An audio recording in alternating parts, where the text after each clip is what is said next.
Hey guys, welcome to my channel teach to learn. तो चलिए आज हम स्टार्ट करते हैं क्लास 8th का एनसीईआरटी साइंस का न्यू चैप्टर नंबर 10 साउंड। तो इससे पहले हमने 9 चैप्टर्स कंप्लीट कर लिए हैं इस सीरीज़ में। अगर आपने अभी तक 9 चैप्टर्स की वीडियोस नहीं देखी हैं तो डिस्क्रिप्शन में दिए गए लिंक से आप उन्हें देख सकते हैं। तो चलिए आज हम स्टार्ट करते हैं अपना न्यू चैप्टर। तो देखिए, अब ये जो साउंड है, सबसे पहले हम ये समझते हैं कि आखिर ये होता क्या है। तो जैसे देखिए, जब आपके स्कूल में आपका पीरियड ओवर हो जाता है, लेक्चर ओवर हो जाता है और उसके बाद दूसरे टीचर आते हैं आपकी क्लास में, तो आपको पता कैसे चलता है कि जो आपका पीरियड है वो ओवर हो गया है। तो यस, बताइए, आपको पता ना, बेल बजती है और बेल से हमें पता चल जाता है कि ठीक है, अब हमारा ये पीरियड ओवर हो गया है, अब नेक्स्ट पीरियड की बारी है। और साथ ही साथ अब यहाँ पे बोला है कि अब जैसे आपके घरों में कोई आया है तो आपके दरवाजे पे कोई नॉक करता है या फिर डोर बेल होता है तो वो बजाता है, तो वो भी हमें कैसे पता चलता है? साउंड से। मतलब उसकी हमें आवाज़ आती है कि ठीक है, डोर बेल बज रही है या फिर कोई हमारा दरवाज़ा खटखटा रहा है, ठीक है। तो उससे वो भी हमें कैसे पता चला? हमें उसकी आवाज़ आई, उसकी साउंड आई, तभी हमें पता चला कोई है। और आपको देखो, साउंड हमारे और कहाँ कहाँ होता है। जैसे कि देखिए, आप कहीं खड़े हैं और आपके पीछे से कोई आ रहा है, तो आपको कई बारी पीछे देखे बिना भी पता चल जाता है ना कि कोई पीछे से आ रहा है। कैसे? क्योंकि उसके जो फुट स्टेप्स होते हैं, आपको उसकी आवाज़ आ जाती है, वो आपको सुनाई दे जाता है। तो उससे आपको समझ में आ जाता है कि कोई आपके पास आ रहा है, ठीक है। और साथ ही साथ जब भी आपने ये वाली गेम खेली होगी, हाइड एंड सीक वाली, तो उसमें क्या होता है, एक पर्सन की आंखों पे पट्टी बंधी होती है और वो दूसरे प्लेयर्स को कैच करता है। तो वो उसे भी कैसे पता चलता है कि उसके बाकी के फ्रेंड्स कहाँ हैं? वो क्या करता है, उसको भी आवाज़ ही सुनाई देती है कि इधर से कोई है, इधर से आवाज़ आ रही है तो वो पर्सन इधर हो सकता है, इधर से आवाज़ आ रही है तो कोई पर्सन उधर हो सकता है। तो ये सारी जो चीज़ें हैं, इन सब में किसका रोल आ रहा है? साउंड का। कि अगर हमें साउंड सुनाई ही ना दे तो फिर ना तो हमें पता चलेगा कि कोई हमारे पीछे है, ना हमें पता चलेगा कि जब गेम खेलेंगे तो हमें ना तो कुछ सुनाई देगा, ना ही हमें यहाँ पे स्कूल की बेल का पता चलेगा, डोर बेल का पता चलेगा। तो इन सब में हमने क्या देखा? इन सब के बारे में हमें तभी पता चल रहा है जब हमें साउंड सुनाई दे रहा है, मतलब कि जब हमें आवाज़ आ रही है। Next, sound plays an important role in our lifes. अब ये तो हमने देख लिया कि जो साउंड है हमारी ज़िंदगी में कितना इम्पोर्टेंट रोल पता कर रहा है। साउंड नहीं होगा तो ये जो इन्होंने और दी हैं, और इसके अलावा और भी बहुत सारी एक्टिविटीज़, जैसे कि हम मूवीज़ देखते हैं, तो मूवीज़ में अगर साउंड ही ना हो तो क्या हम बस उसे ऐसे देखते ही रह जाएंगे? तब तो हमें ना तो कुछ सुनाई देगा, ना हमें कुछ समझ आएगा। फिर तो बस यही है कि फ़ोटो चल रही हैं और उन्हें हम बस देखते जा रहे हैं। तो वही है, इसी तरह की और भी कई एग्जांपल्स हैं जिससे हमें पता चलता है कि जो साउंड है वो हमारी लाइफ में, हमारे जीवन के लिए कितना इम्पॉर्टेंट है। ये हमें कम्युनिकेट, एक दूसरे से कम्युनिकेट करने में हेल्प करता है। जैसे कि अगर हम देखें, हमारे सराउंडिंग्स में हम कितनी सारी आवाज़ें सुनते हैं, चाहे वो बर्ड्स की हो जाएं, चाहे व्हीकल्स की हो जाएं, या फिर मतलब जितनी भी सराउंडिंग्स में हमें आवाज़ें आ रही हैं, वो सब भी क्या हैं, हमें आवाज़ आ रही हैं, सुनाई दे रही हैं, तभी तो वो मतलब आवाज़ हैं, तभी तो वो हमें सुनाई दे रही हैं हमारी सराउंडिंग्स में। Make a list of surrounding you here. अब यहाँ पे इन्होंने क्या बोला, आप एक एक्टिविटी करिए कि आपके सराउंडिंग में आपको जो जो भी आवाज़ें सुनाई दे रही हैं, आप उसकी लिस्ट बनाइए। जैसे कि आपके सराउंडिंग में सबसे पहले बर्ड्स हैं तो बर्ड्स की आवाज़ें आ जाएंगी, व्हीकल्स हैं तो व्हीकल्स की आवाज़ें आ जाएंगी, और किसकी से आवाज़ें शामिल हो सकती हैं, मतलब ह्यूमंस की आवाज़ें शामिल हो सकती हैं क्योंकि वो तो आसपास हैं ही, ठीक है। उसी तरह और भी आपके आसपास और भी जो भी चीज़ें हों, आप उनका क्या करिए, एक लिस्ट बनाइए। In the music room of your school. अगर आपके स्कूल में म्यूज़िक रूम है, या तो फिर आप देखेंगे उसमें क्या होता है कि you hear the sounds produced by musical instruments. अब जब म्यूज़िक रूम है तो उसमें क्या रखे जाते होंगे? म्यूज़िकल इंस्ट्रूमेंट्स ही तो रखे जाते होंगे। तो वहाँ पे अगर म्यूज़िकल इंस्ट्रूमेंट्स रखे हुए हैं तो उन म्यूज़िकल इंस्ट्रूमेंट्स की ही आवाज़ें आएंगी। वही यहाँ पे इन्होंने बोला है कि म्यूज़िक रूम में जो आपको साउंड सुनाई देगा वो म्यूज़िकल इंस्ट्रूमेंट्स का सुनाई देगा, जैसे कि फ्लूट हो गया, तबला हो गया, हारमोनियम हो गया, जो कि यहाँ पे इन्होंने इस फिगर में दिखाया हुआ है। ये क्या है? फ्लूट है, हारमोनियम है, तबला है, सितार है। म्यूज़िकल रूम में सब रखे जाते हैं, तो हमें वहाँ पे इन्हीं सारे म्यूज़िकल इंस्ट्रूमेंट्स की आवाज़ें सुनाई देंगी। तो बेसिकली ये सब तो ये बात हो गई कि साउंड, आखिर साउंड है क्या। जो भी हम अपने आसपास जो भी सारी चीज़ें हमें सुनाई दे रही हैं, एक दूसरे से कम्युनिकेट कर रहे हैं, ये जितनी भी एक्टिविटीज़ हमने यहाँ पे डिस्कस करी, ये सब आखिर है क्या, साउंड। तो अब इस चैप्टर में हम बेसिकली डील किस चीज़ से करेंगे। इस चैप्टर में हम ये पढ़ेंगे कि कैसे ये जो तरह तरह के साउंड्स हैं ये कैसे प्रोड्यूस होते हैं। क्योंकि ऐसा तो है नहीं कि ठीक है इसमें अगर सेम तरह प्रोड्यूस होते तो जो यहाँ पे इन सभी की आवाज़ है थोड़ी डिफरेंट डिफरेंट है क्यों, मतलब कि कोई तो अलग मतलब होगा ना कि ये प्रोड्यूस कैसे हो रहा है, जो साउंड है वो प्रोड्यूस कैसे हो रहा है। क्योंकि अलग अलग इंसान की भी तो आवाज़ें अलग होती है ना। तो वही यहाँ पे हम इन सब के बारे में अच्छे से डील करेंगे। How does it travel from one place to another. अब जैसे कि आवाज़ जो बेल होती है यहाँ बज रही होती है, पर वो तो अलग अलग जो सारे स्कूल के रूम्स होते हैं सभी में सुनाई देती है।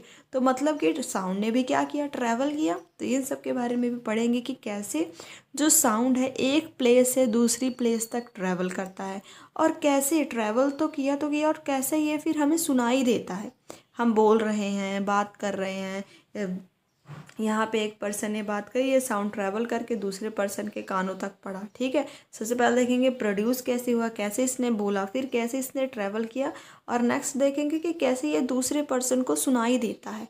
हाँ, why are some sounds are louder, वही यहाँ पे दिया हुआ है कि कैसे कुछ साउंड्स जो होते हैं दूसरे साउंड से लाउडर होते हैं, मतलब थोड़े उनकी वॉल्यूम ज़्यादा होती है, कईयों की कम होती है। तो बेसिकली इस पूरे चैप्टर्स में ये जो सारे क्वेश्चंस यहाँ पे दिए हुए हैं इन्हीं सभी को हम अच्छे से स्टडी करेंगे। जो साउंड है वो प्रोड्यूस होता कैसे है, by a vibrating body. Means कि जब भी कोई बॉडी वाइब्रेट करती है तो उसके वाइब्रेट करने के कारण ही क्या प्रोड्यूस हो रही है, साउंड प्रोड्यूस हो रही है। अब ये हमें कैसे पता चलेगा, तो एक बहुत ही सिंपल सा एक्सपेरिमेंट है। जो आपकी स्कूल बेल होती है, ठीक है, जब उसको कोई काम ना हो तब आप उसको एक बारी टच करके देखिए।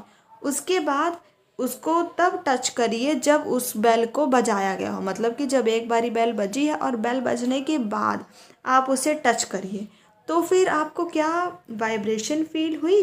तो यस, तब आपको वाइब्रेशन फील होगी, मतलब कि जब वो बिल्कुल रेस्ट पोजीशन पे पड़ी है तब टच किया, तब तो उसमें कोई भी वाइब्रेशन नहीं है। बट जैसे ही उसको हिट किया हुआ है और उसके बाद उसको आप टच करेंगे तो आपको उसमें वाइब्रेशन फील होगी। और समटाइम्स कई बेल तो ऐसी होती है ना कि वो वाइब्रेट करती हुई हमें दिखाई भी देती है, कि जब उन्हें ऐसा हिट किया जाता है थोड़ा ज़्यादा, आवाज़ तो आई, तो मतलब इससे हमें क्या पता चला कि उसमें क्या हुई, साउंड प्रोड्यूस हुई।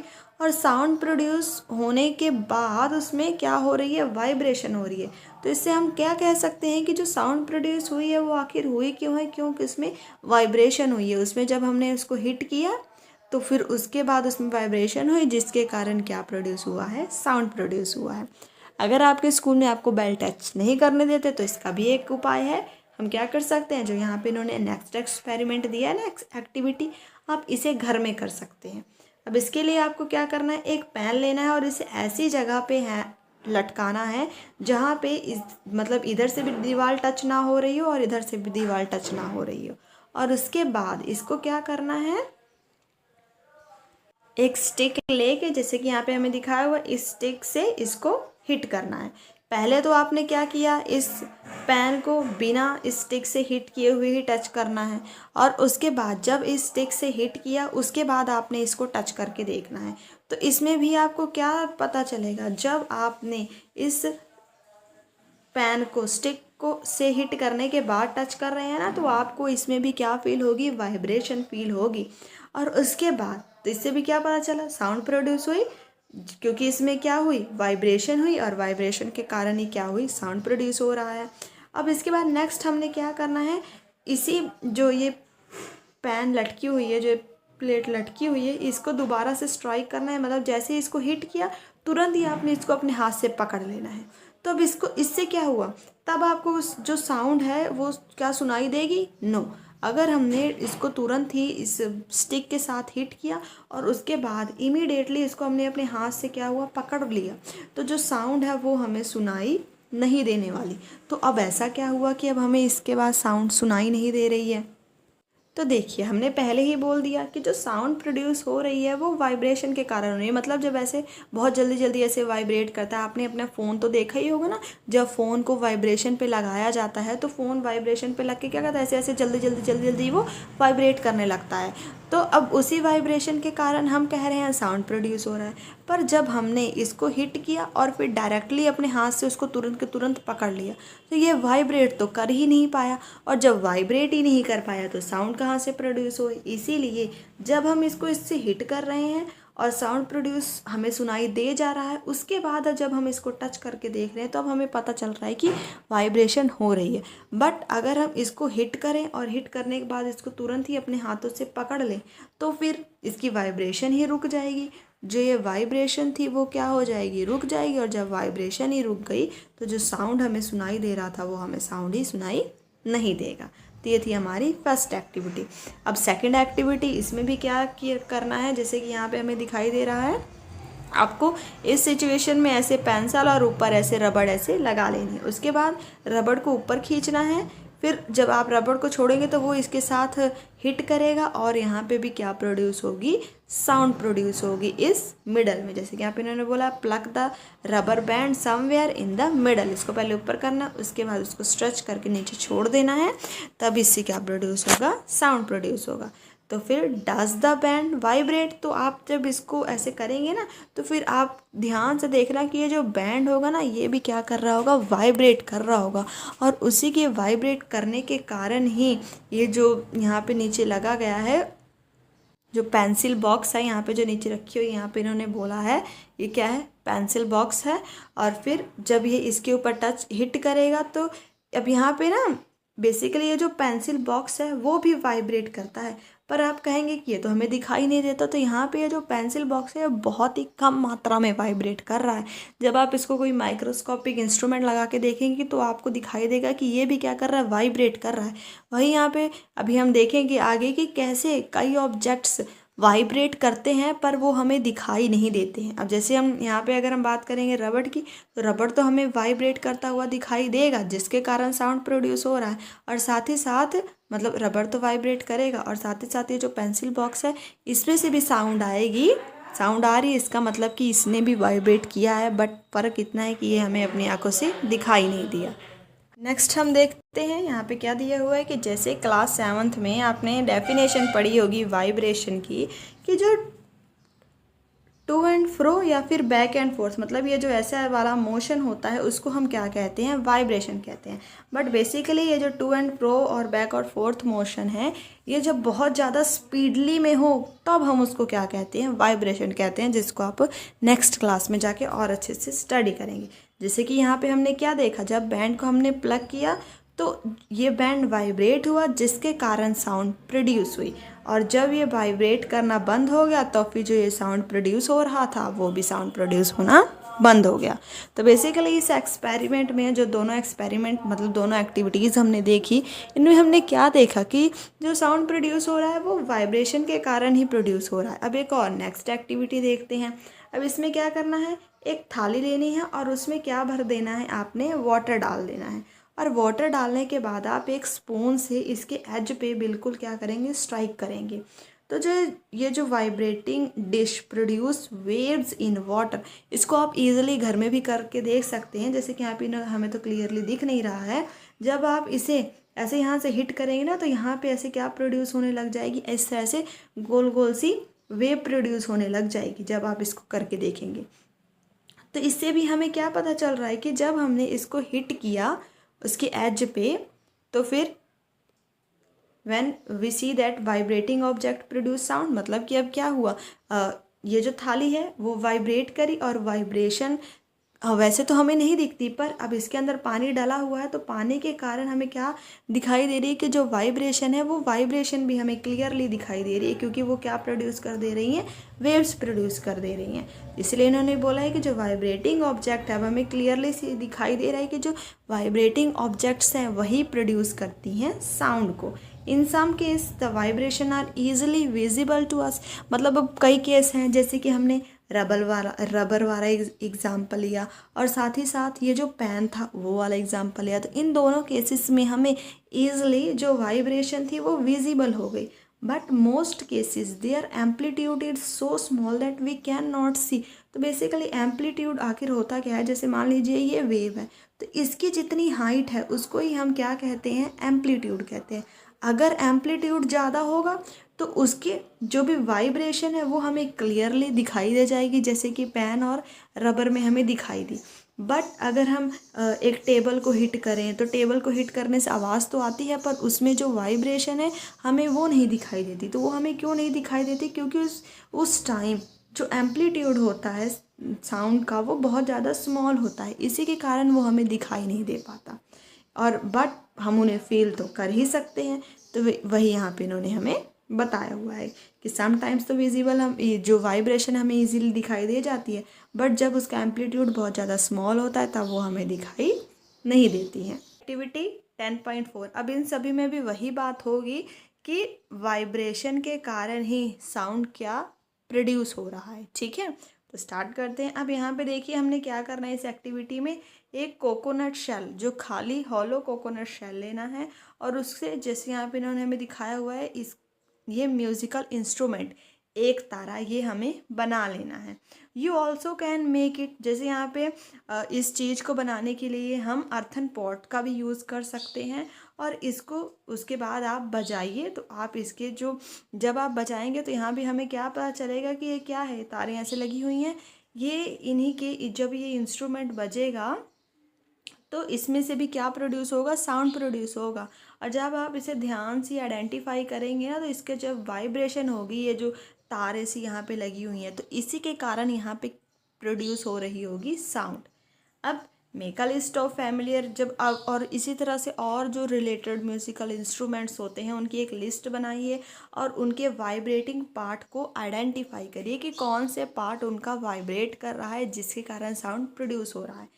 जैसे कि यहाँ पे इन्होंने हमें 2 इंस्ट्रूमेंट लिख के दिए हुए हैं कि वीणा, जो वीणा है वो भी उसकी स्ट्रेच स्ट्रिंग्स वाइब्रेटिंग पार्ट होती है, मतलब वहीं से साउंड प्रोड्यूस हो रहा होता है।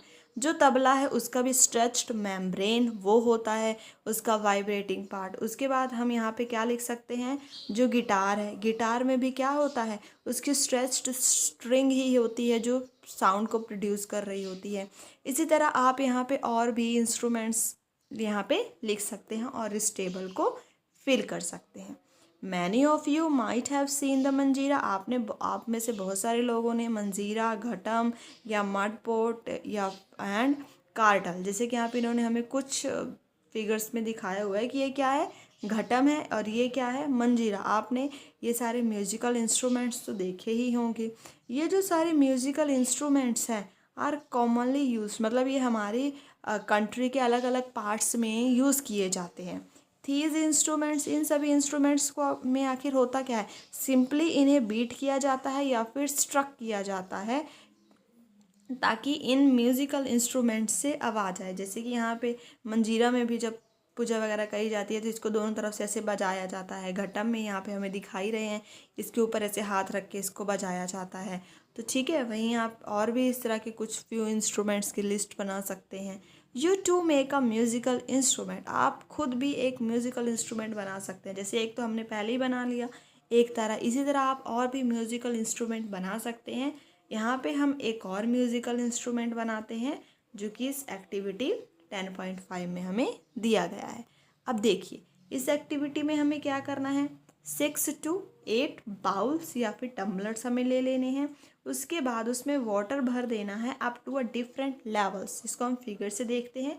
यहाँ पे हमें क्या दिख रहा है, ये क्या है, फर्स्ट क्लास, इसमें थोड़ा ज़्यादा पानी है। दूसरे वाले में इस फर्स्ट वाले के कंपैरिजन में थोड़ा कम है। तीसरे वाले में इस सेकंड वाले के कंपैरिजन कम है। मतलब कि इन सभी में जो वाटर का लेवल है वो क्या है, अलग अलग भरा हुआ है। सभी में सेम वाटर का लेवल नहीं भरा हुआ है। इनमें ऐसे हमें भरना है, increasing gradually from one end to another. Increase करता हुआ भी हम देख सकते हैं, यहाँ पे कम है फिर थोड़ा ज़्यादा, ज़्यादा, उससे ज़्यादा, उससे ज़्यादा और उससे ज़्यादा। मतलब कि इंक्रीजिंग लेवल में हमने वाटर को फिल कर देना है। Now take a pencil and strike the bowl gently. अब यहाँ पे क्या लेना है, आपको एक पेंसिल लेनी है और इन सभी बाउल्स के ऊपर क्या करते जाना है, एक एक करके स्ट्राइक करना है। Strike all of them in succession, सभी सभी ये जो सारे ग्लास यहाँ पे रखे हुए हैं इन सभी को पहले इसको स्ट्राइक किया, ऐसे ऐसे करके इन सभी को आपने स्ट्राइक करना है। ये बहुत ही इजी एक्सपेरिमेंट है, इसको आप अपने घर पे भी आराम से कर सकते हैं। You will hair pleasant sound, this is called जल तरंग। जब आप ऐसा करेंगे ना, पहले आपने इसको हिट किया, फिर इसे ऐसे ऐसे करके जब आप लगातार ऐसे करेंगे तो आपको एक बहुत ही प्लेजेंट से साउंड, मतलब अच्छी सी साउंड सुनाई देगी। अब इसमें किसका यूज़ हुआ है, जल का। तो ये हमारी क्या बन गई है, जल तरंग बन गई है, मतलब कि ये हमने एक म्यूजिकल इंस्ट्रूमेंट ही बना लिया है। तो इसे ही क्या कहते हैं, जल तरंग कहते हैं। यहाँ पे अब एक इम्पॉर्टेंट पॉइंट लिखा है, चलिए उसे देखते हैं। देखिए, when we pluck string of an instrument, जैसे कि सितार हो गया, तो फिर जैसे जो सितार है उसमें क्या लगे रहते हैं, स्ट्रिंग लगे रहते हैं। जब हम उस सितार के किसी एक स्ट्रिंग को उखाड़ लें तो जो साउंड प्रोड्यूस होगा वो हमें सिर्फ उस स्ट्रिंग से नहीं सुनाई दे रहा होगा। जैसे कि आपने अगर देखा भी हो, सितार है, अगर उसमें स्ट्रिंग लगा है तो जो साउंड है वो बहुत अच्छी सुनाई देगी, पर अगर उसी का स्ट्रिंग का एक तार भी उसमें से प्लग आउट हो गया तो ऐसा तो नहीं है कि हमें साउंड सुनाई देना बंद हो जाएगा। साउंड तो तब भी हमें आएगा, बट उसका साउंड थोड़ा सा ना वेरिएट कर जाएगा। वही यहाँ पे इन्होंने हमें बोला हुआ है कि जो साउंड है, ऐसा नहीं है कि वो सिर्फ स्ट्रिंग से आ रहा है, जब स्ट्रिंग टूट गई तो उसके बाद भी हमें साउंड सुनाई देगा। तो इससे हमें क्या पता चल रहा है कि जो होल इंस्ट्रूमेंट है is forced to vibrate and is the sound of vibration of instrument that we hear. मतलब कि जब ये जो सारे म्यूजिकल इंस्ट्रूमेंट होते हैं इन सभी में आखिर होता क्या है, इन सभी में सिर्फ उसकी एक स्ट्रिंग, मतलब जो वाइब्रेटिंग पार्ट है, सिर्फ वही रीज़न नहीं होता कि उसके कारण हमें साउंड सुनाई दे रहा है। जो पूरा का पूरा इंस्ट्रूमेंट है ना, वो पूरा का पूरा इंस्ट्रूमेंट ही वाइब्रेट करता है। और जब पूरा का पूरा इंस्ट्रूमेंट ही वाइब्रेट करेगा तो पूरे के पूरे इंस्ट्रूमेंट से ही क्या प्रोड्यूस होगी, साउंड प्रोड्यूस होगी। Sound of vibration of instrument that we hear, जो हमें क्या सुनाई देती है। Similarly when we strike the membrane of mridangam, जब ये जो मृदंगम है उसकी मेम्ब्रेन को हम स्ट्राइक करते हैं तो जो साउंड हमें सुनाई देता है वो सिर्फ उस मेम्ब्रेन के कारण ही नहीं सुनाई देता, बल्कि उस जो ये म्यूज़िकल इंस्ट्रूमेंट है इसकी पूरी बॉडी के कारण ही हमें उसके में से जो साउंड निकल रहा है वो हमें सुनाई दे रहा है। जैसे कि आप इस घटम का भी एग्जांपल ले सकते हैं।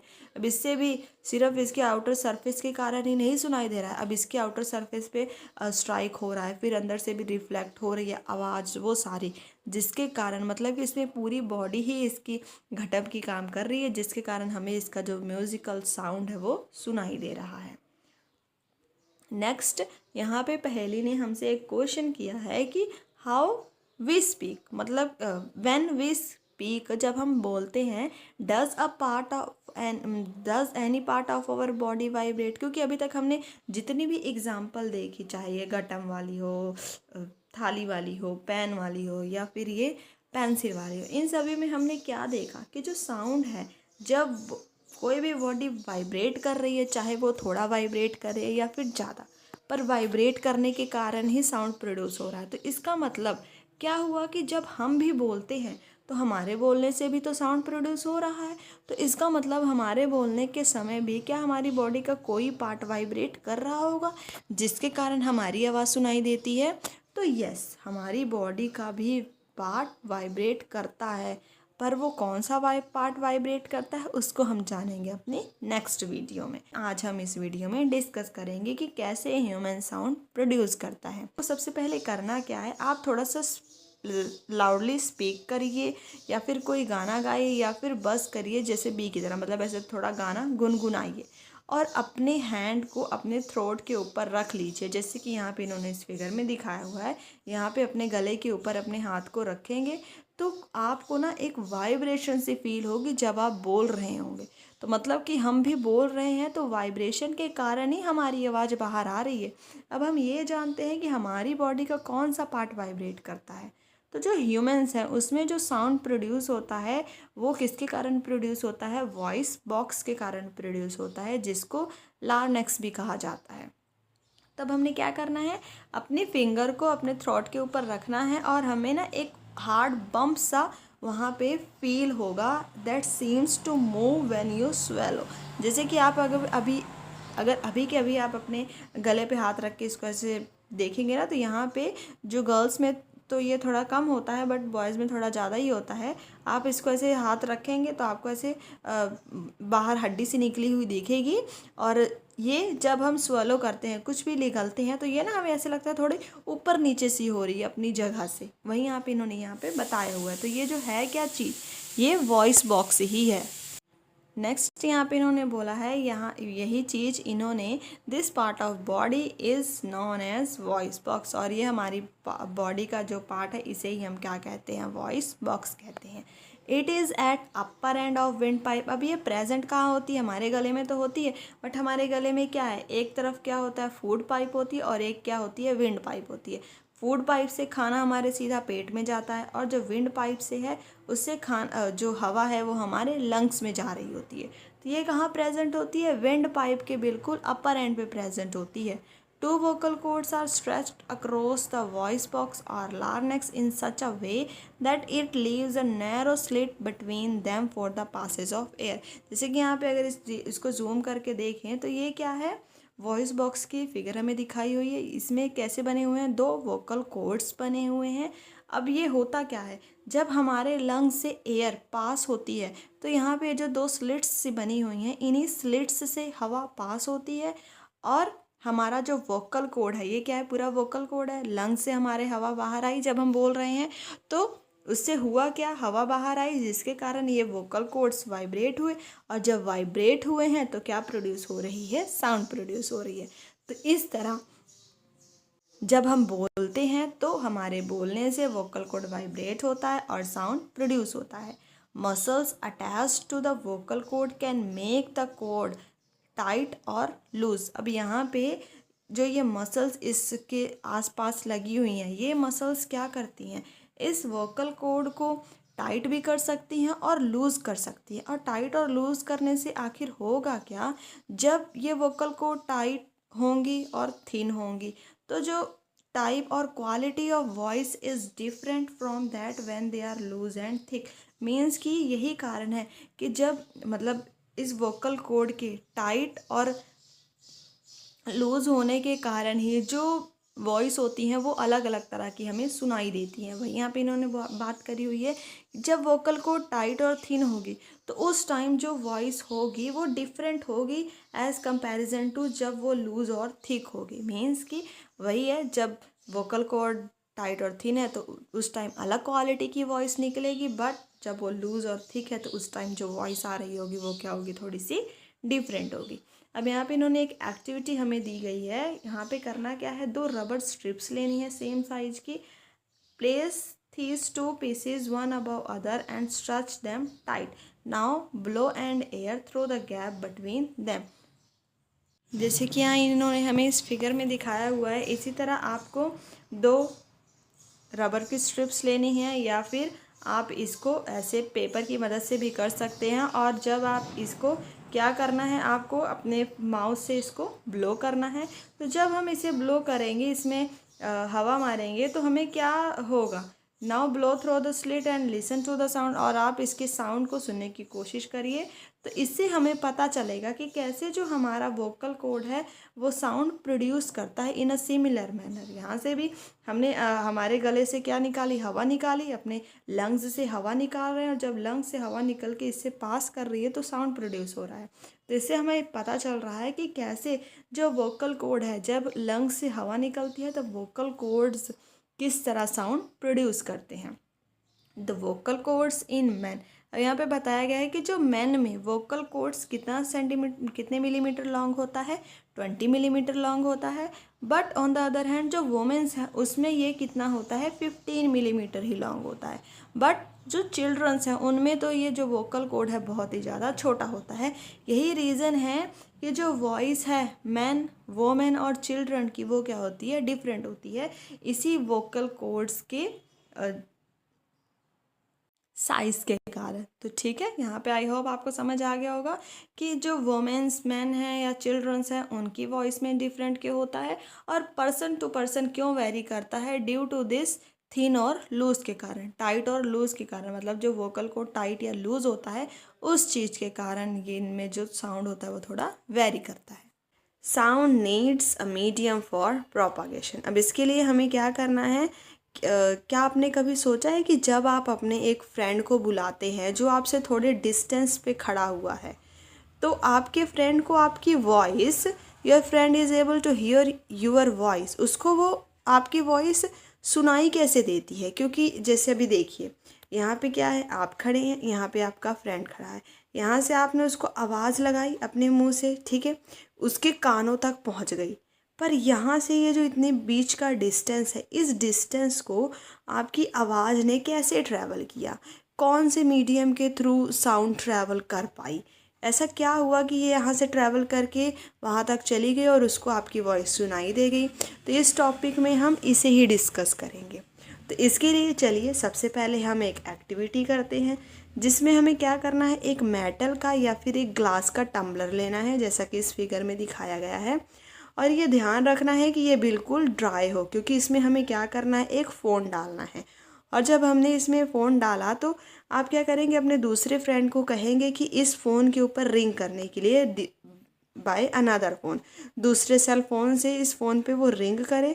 और जब वो रिंग कर रहा हो तो आप क्या करेंगे, इस रिंग को केयरफुली लिसन करेंगे कि इसमें इस फ़ोन में से जो आवाज़ आ रही है रिंग होने के बाद, तो वो कितनी तेज़ आ रही है या फिर कैसी आ रही है। अब आप सोचेंगे ऐसा क्यों, तो वो हम आगे देखते हैं ना, कि जब आप इसमें ध्यान से देखें, ध्यान से सुनेंगे कि इसमें कितनी तेज़ आवाज़ आ रही है, तो सेकंड स्टेप में हमें क्या करना है, जैसे इस फिगर में दिखाया हुआ है, अब इस पूरे टम्बलर को उठा के ना अपने मुंह के पास ऐसे ले आना है। फ़ोन उसमें होना चाहिए, फ़ोन सही थी। क्या करेंगे आप, उसके अंदर क्यों, देखो जैसे यहाँ लिखा हुआ है, put your mouth on the opening between your hands. जैसे कि ये टम्बलर है, यहाँ पे अपने माउथ में, जैसे फिगर में दिखाया हुआ है, क्या करना है, इस टम्बलर के जो बिल्कुल ऊपर वाला पार्ट है वहाँ पे पूरा अपना मुंह लगा लेना है, और बगल बगल अपने पूरे हाथ लगा लेने हैं कि कहीं से भी कोई जगह ना रहे कि हवा अंदर जाने की। और उसके बाद आप क्या करेंगे कि उसकी अंदर की सारी हवा खींच लेंगे बाहर, मतलब अपने मुंह के अंदर डाल लेंगे। और फिर से दोबारा अपने फ्रेंड को इंडिकेट करना है, इशारा देना है कि वो दोबारा से रिंग करे फ़ोन को। और अब आप ध्यान से फिर से उस रिंग को सुनेंगे, जैसे listening to the ring while sucking air from the tumbler. Tumbler में से पूरी ही एयर अपने अंदर खींचते हुए रिंग को ध्यान से सुनेंगे। तो अब आप क्या देखेंगे, does the sound become fainter as you suck air. Fainter मतलब कि क्या साउंड अब पहले के मुकाबले थोड़ा सा कम हो गया है, जब हमने विदाउट सकिंग एयर, हमने ऐसे फ्रीली से एयर में रखा था तब, और जब हम एयर सक कर रहे हैं तब, क्या इन दोनों की जब फ़ोन की जो रिंग है उसमें थोड़ा भी चेंज आया है? तो यस, हम देखेंगे, जब आप ये एक्सपेरिमेंट करेंगे तो आप भी सुनेंगे कि जब एयर सक कर रहे हैं तब उसका साउंड थोड़ा सा कम हो गया है, पर जब वो इजीली ऐसे ओपन एयर में रखा हुआ है तब उसका साउंड थोड़ा ज़्यादा है। तो can you think of an explanation? तो क्या आप इसकी एक्सप्लेनेशन के बारे में सोच सकते हैं? तो हम इससे थोड़ा लगा सकते हैं ना एक आइडिया, कि जब वो फ्रीली एयर में पड़ा है तब तो उसमें अच्छी आवाज़ आ रही है, और जैसे ही सक करने के बाद उसमें टम्बलर में एयर कम हो रही है तो उसका साउंड भी कम हुआ जा रहा है, उसकी जो लाउडनेस है वो भी कम हो रही है। तो इससे हमें क्या पता चला, if you had been able to suck air all, मतलब कि all the air in the tumbler, अगर हम पूरी एयर, अब जैसे हम तो पूरी एयर सक नहीं कर पा रहे हैं ना, पर अगर हम पूरी एयर सक कर लें तो हमें बिल्कुल भी साउंड सुनाई ही ना दे, क्योंकि अभी तो हम जो एयर सक कर पाए वो थोड़ा बहुत तो उसमें एयर रह ही गई, हमारे साइड के हाथों से थोड़ी बहुत चली गई होगी उसकी अंदर एयर वही। और अगर हम पूरी एयर सक कर पाएँ तो हमें बिल्कुल भी साउंड सुनाई ना दे। तो इससे हमें क्या पता चला कि जितनी ज़्यादा एयर होगी, एयर क्या हो गया यहाँ पे, मीडियम हो गया, जितनी ज़्यादा एयर हुई आसपास प्रेजेंट हुई उतना ही ज़्यादा हमें साउंड सुनाई देगा। और अगर बिल्कुल भी एयर ना हो तो हमें बिल्कुल भी थोड़ा भी साउंड सुनाई नहीं देगा। सो इससे हमें क्या पता चला, actually sound needs a medium to travel. तो इससे हमें समझ में आया कि जो साउंड है उसको एक मीडियम चाहिए ट्रैवल करने के लिए, तभी वो टम्बलर से निकल के हमें सुनाई दे पाई। When air has been removed completely from the vessel, अगर उस वेसल से एयर पूरी तरह रिमूव कर दी जाएगी तो उसको हम कहेंगे कि वेसल के अंदर क्या आ गया है, वैक्यूम। तो यहाँ पे एक न्यू टर्म आई है, क्या आई है, वैक्यूम। वैक्यूम का मतलब कि ऐसी सिचुएशन या ऐसी जगह जहाँ पे बिल्कुल भी एयर प्रेजेंट ना हो। The sound can not travel through a vacuum. ये क्या है, हमारे पास एक मेन पॉइंट आ गया कि जो साउंड है वो वैक्यूम से ट्रैवल नहीं हो सकता है, उसको हम वैक्यूम में ट्रैवल नहीं कर सकता है। अब तो ये इससे हमें ये क्लियर हो गया कि जो साउंड है वो गैस से तो पास हो जा रहा है, मतलब एयर क्या है, गैस है, गैस से तो पास हो गया। तो जो अब हम स्टडी करते हैं कि साउंड जो है क्या वो लिक्विड में भी ट्रैवल कर पाता है या फिर नहीं। तो इसको जानने के लिए भी हम क्या करेंगे, एक एक्टिविटी। अब इसमें जैसे फिगर में दिखाया हुआ है, हमें क्या करना है, टेक अ बकेट या फिर बाथ टब ले लेना है, उसको एक क्लीन वाटर से फिल कर देना है और हमें एक स्मॉल बेल ले लेनी है और shake the bell inside the water to produce sound. और बेल को वाटर के अंदर डाल के उसको शेक करना है, उसको हिलाना है। Make sure the bell does not touch the body of the bucket, मतलब कि उसको ऐसा हवा में ही रखना है, ऐसे नहीं करना कि हमें उसको पूरा इसके बेस से टच करा देना है, उसको थोड़ा हवा में ही रख के हमें उसे शेक करना है। Place your year gently on the water surface. अब हमें अपना ईयर ध्यान से इसकी सरफेस के ऊपर रखना है, बिल्कुल टच नहीं कराना, नहीं तो एयर हमारे वाटर हमारे ईयर में जा सकता है। तो इसको हमें ध्यान रखना है, बस थोड़ा सा जेंटली आराम से वाटर की सरफेस के ऊपर ही हमें अपना ईयर रखना है। Can you here the sound of the well, does it indicate that sound can travel through liquid. तो अब जब आप ऐसा करेंगे ना तो आपको बेल की साउंड सुनाई देगी, तो वही इन्होंने बोला है। तो क्या इससे हम ये कह सकते हैं कि जो साउंड है वो लिक्विड से भी ट्रैवल कर सकता है। सो यस, जो साउंड है वो लिक्विड से भी ट्रैवल कर सकता है, तभी साउंड हमें सुनाई दे रहा है। Oh, that is how whales and dolphins might be communicate underwater. So we can say that yes, let us find out if sound can travel through solid also. अब देखो हमने गैस के बारे में कर लिया कि हाँ गैस से ट्रैवल करता है, और जो लिक्विड है उससे भी हमने देख लिया कि ठीक है लिक्विड से भी ट्रैवल करता है। अब हम एक सॉलिड को ही क्यों छोड़ें बेचारे को, चलो उसके लिए भी एक एक्सपेरिमेंट करके देख लेते हैं कि क्या जो सॉलिड है उससे भी ट्रैवल करता है साउंड या फिर नहीं। अब इसके लिए हमें क्या करना है, जैसा फिगर में दिखाया हुआ है, टेक अ मीटर स्केल या फिर long metal road, hold it's one and, एक एंड आपको अपने पास रखना है और दूसरे एंड को आपका फ्रेंड पकड़ा रहेगा, और ask your friend to gently scratch or tap at other end of the scale. मतलब कि अपने फ्रेंड को कहना है या फिर स्क्रैच करे या फिर थोड़ा सा जस्ट टैप करे अदर एंड को। और जब ये ऐसा करेगा ना, हल्का सा टैप करेगा, तो आप देखेंगे कि जो आपके अगल बगल अगर कोई और फ्रेंड भी खड़ा होगा ना, तो उसका ये स्क्रैचिंग और ये टैप की आवाज़ नहीं आनी चाहिए, आपको इतना धीमे से करना है। पर आपके अगल बगल वाले फ्रेंड्स को नहीं आएगी आवाज़, पर आपने जब इसको अपने ईयर पे लगा के रखा है ना, तो आपको इसकी आवाज़ आ जाएगी। तो इससे हम क्या समझ सकते हैं कि जो साउंड है वो इस मेटल के थ्रू भी यहाँ से जस्ट ट्रैवल करके इसके ईयर तक पहुँच गया। तो इसके लिए you can also perform the above activity. अब सॉलिड का जानने के लिए हम एक और एक्टिविटी भी कर सकते हैं, जैसा इन्होंने यहाँ पे बताया हुआ है कि हम क्या कर सकते हैं।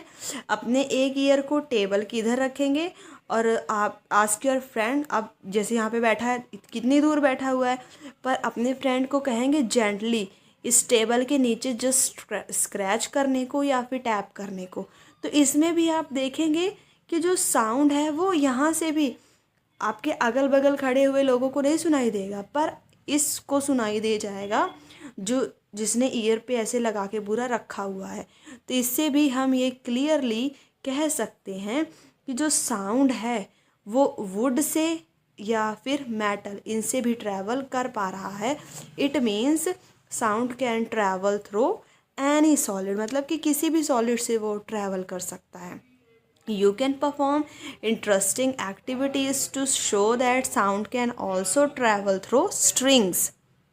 अब इस स्ट्रिंग्स से एक्टिविटी करने के लिए, जैसा कि यहाँ इन्होंने दिखाया हुआ है, ये वाले आपने फ़ोन तो ज़रूरी बनाए होंगे। अगर आपने अभी तक नहीं बनाया है तो आप इसे ज़रूर बना के देखिए। टॉय टेलीफोन आपको बहुत ही इंटरेस्टिंग लगेगा। इसमें हमने क्या करना है, जब हम क्या करेंगे, एक ग्लास लेना है और उसमें स्ट्रिंग लगा लेनी है और उसी स्ट्रिंग से दूसरे ग्लास को भी अटैच कर देना है। तो इसमें होगा क्या, जब हम यहाँ से ही, आपका एक फ्रेंड बोलेगा ना, चाहे बिल्कुल धीमे से बोले, पर आपको यहाँ से वो साउंड इस स्ट्रिंग से ट्रैवल करती हुई आपके कानों तक सुनाई दे जाएगी। तो ये क्या होगा, ये कैसे टेलीफोन की तरह एक्ट करेगा।